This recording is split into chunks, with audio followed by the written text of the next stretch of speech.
La Russie frappe après le naufrage du Moskva, vaisseau amiral de sa flotte de la mer Noire. Les victimes civiles augmentent en Ukraine. Twitter déclenche une clause pour empêcher son rachat total par le milliardaire Elon Musk, une tactique qui prévoit d'inonder le marché avec des actions bradées. Les sirènes antiaériennes ont retenti dans la capitale ukrainienne Kiev et les villes environnantes, mais aussi à Lviv, près de la Pologne. Des dizaines de civils tentent de fuir les villes par crainte de nouveaux bombardements. Les centaines de victimes civiles laissées par les troupes russes qui se retirent de certaines parties du pays rendent leur fuite d'autant plus urgente.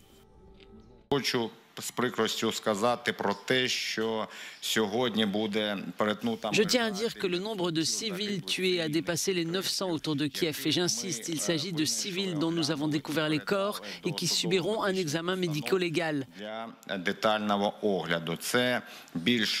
900 personnes tuées par l'armée russe. Pour se venger du naufrage du Moskva, la Russie a menacé d'intensifier ses attaques. Sergueï avait 38 ans, il est mort lors d'une frappe russe à Kharkiv. 3 enfants ont été tués aussi. Et au milieu de cette guerre, cette image étonnante d'Ukrainiens achetant un timbre qui commémore le naufrage du Moskva, dont l'effet a été bénéfique sur le moral. Mais ici à Mariupol, les troupes russes resserrent leur étau. Après une prise de Mariupol, la Russie pourrait concentrer ses forces dans le sud-ouest, sur la route d'Odessa. L'Ukraine continue de réclamer davantage de sanctions et d'aide militaire. Ici, une cargaison d'armes par des États-Unis.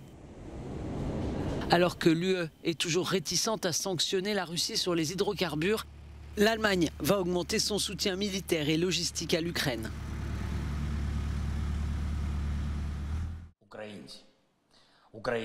Pas seulement inquiet pour l'Ukraine, mais pour le monde entier. Le président ukrainien Volodymyr Zelensky a déclaré que le risque que la Russie utilise son arsenal nucléaire est une menace réelle, reprenant les avertissements du directeur de la CIA. Compte tenu du désespoir potentiel du président Poutine et des dirigeants russes, compte tenu des revers qu'ils ont subis sur le plan militaire, nous ne prenons pas à la légère la menace que représente un recours potentiel aux armes nucléaires tactiques ou aux armes nucléaires à faible puissance. Nous avons vu le Kremlin prendre des positions rhétoriques sur le passage à des niveaux d'alerte nucléaire plus élevés. Mais jusqu'à présent, nous n'avons pas vu beaucoup de preuves pratiques de déploiement. Aujourd'hui, la Russie possède le plus grand arsenal nucléaire du monde avec plus de 6200 têtes nucléaires. Environ 2000 des ogives nucléaires sont des armes à courte portée dites tactiques. Il s'agit d'armes beaucoup plus petites conçues pour être utilisées sur le champ de bataille contre des formations de troupes, des chars ou des installations et bunkers militaires. L'environnement pourrait lourdement pâtir des combats armés qui font rage en Ukraine. Le pays est fortement industrialisé avec de nombreuses usines chimiques et métallurgiques. Incendies, pollution des sols, radioactivité, les risques sont déjà connus et les dégâts pourraient être irrémédiables. D'énormes zones en Ukraine sont touchées. Ces régions ont beaucoup de stocks de déchets dangereux. Si les militaires les détruisent, cela peut entraîner une énorme pollution de l'eau des très grandes rivières. La guerre augmente la probabilité d'incendie de forêt, car c'est le printemps, la période où les animaux donnent naissance à leurs petits.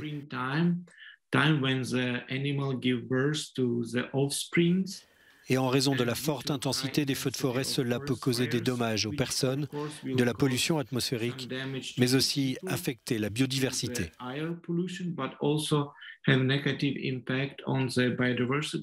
La destruction délibérée de la nature est une autre menace que fait peser la guerre.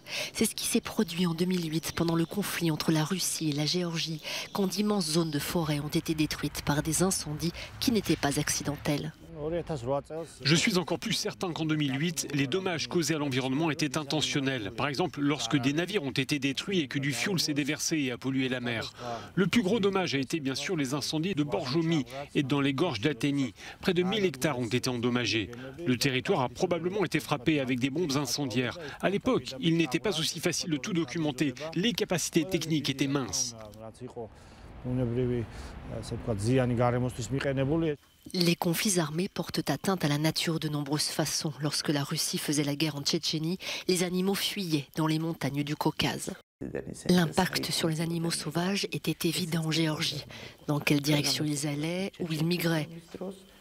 Nous avons observé ce processus, nous avons vu de nos propres yeux ce qui se passait en Géorgie lorsque la Russie faisait la guerre en Tchétchénie, comment ils fuyaient. Le site de Tchernobyl inquiète lui aussi. L'occupation par les forces russes de cette zone rend le contrôle de la radioactivité plus que difficile. Twitter tente de contrecarrer la tentative de rachat par le milliardaire Elon Musk avec une pilule empoisonnée, une clause permettant au conseil d'administration des entreprises d'inonder le marché avec tellement d'actions nouvellement créées qu'un rachat devient prohibitif. Cela rend juste beaucoup plus coûteux pour lui d'acheter l'entreprise, explique ce journaliste. Cela ne signifie pas que Twitter ne finira pas par négocier un accord avec lui, mais cela leur donne un peu plus d'influence et ils peuvent, vous savez, le forcer à augmenter son offre. Même s'il a dit que 54,20 $ par action était son offre finale. C'est une personne qui est connue pour changer d'avis, donc il pourrait venir avec une offre plus élevée. Elon Musk, plus connu comme PDG du constructeur de voitures électriques Tesla, détient actuellement une participation d'un peu plus de 9% chez Twitter et 82 millions d'abonnés. Il a déclaré publiquement que son offre de 43 milliards de dollars était sa dernière offre pour Twitter. On est en train de regarder quelque chose d'historique. Je veux dire que Musk, à lui seul, essayant d'acheter Twitter, n'était pas dans le cahier des charges de 2022. Mais au nom de la liberté d'expression, et c'est devenu un sujet de discorde dans lequel Musk est maintenant impliqué à son tour, il essaie, en tant que personne la plus riche du monde, de posséder Twitter. Elon Musk n'a pas donné de précision sur le financement, mais il devrait certainement emprunter ou se défaire d'une partie de ses actions Tesla ou SpaceX. Ces scènes d'affrontement ont fait le tour des réseaux sociaux en Chine. On y voit des habitants de Shanghai arrêtés par des policiers en combinaison de protection. Des voix accusent les forces de l'ordre de frapper des gens. En cause, les mesures draconiennes liées au Covid. Ces résidents se seraient ainsi opposés à la réquisition de leur appartement pour isoler des personnes positives. Cet épisode illustre la tension qui règne dans la capitale économique de la Chine, confrontée à sa pire flambée épidémique depuis le début de la crise. Depuis le début du mois, la quasi-totalité des 25 millions d'habitants sont confinés et confrontés à des difficultés d'accès à la nourriture et à des produits de première nécessité.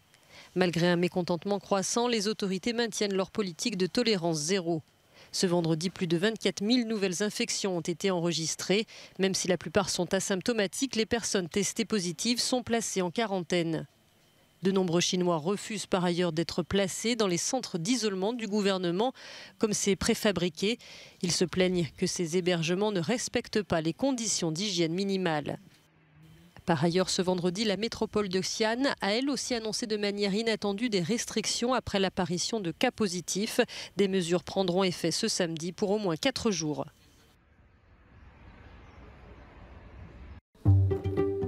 Le musée d'Orsay à Paris propose une rétrospective événement sur Antonio Gaudí, l'architecte catalan de génie, connu dans le monde entier pour sa cathédrale, la Sagrada Familia, et qui a transformé le visage de Barcelone au 19e et au début du 20e siècle. Jusqu'au 17 juillet, vous pourrez découvrir tout l'univers de ce créateur hors du commun, associé au modernisme catalan, à l'art nouveau européen et au mouvement rationaliste, au travers de mobilier, de photos et de dessins. Dans la galerie de la Reine au Buckingham Palace de Londres, cette nouvelle exposition célèbre les merveilles de l'art et du design japonais. Plusieurs pièces maîtresses sont réunies pour raconter l'histoire de 300 ans d'échanges diplomatiques, artistiques et culturels entre la famille royale britannique et la famille impériale japonaise. L'exposition comprend des pièces rares de porcelaine et de laque, des armures de samouraï ou encore des paravents brodés.